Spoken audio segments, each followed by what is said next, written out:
In this video, I'm going to show you how you can recover your hacked Instagram account. So the first thing you want to actually do is to open your email associated with your Instagram account. And here you want to check if you have received an email from security@mail.instagram.com letting you know that your email address was changed.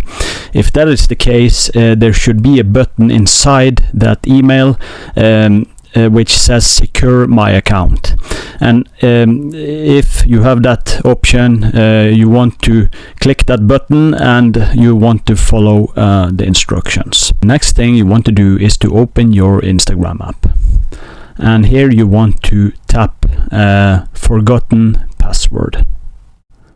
And inside here you want to you want to provide the username or the email address associated with your Instagram account.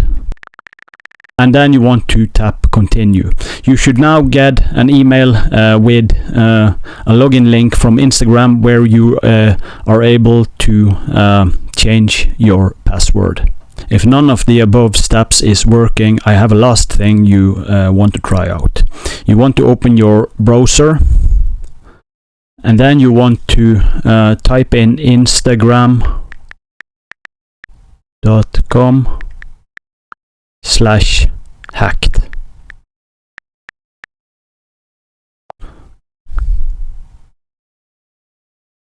And inside here you want to choose my account was hacked.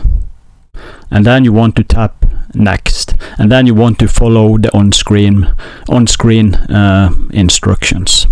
So this is basically how you recover your hacked Instagram account. Thanks for watching. Please subscribe.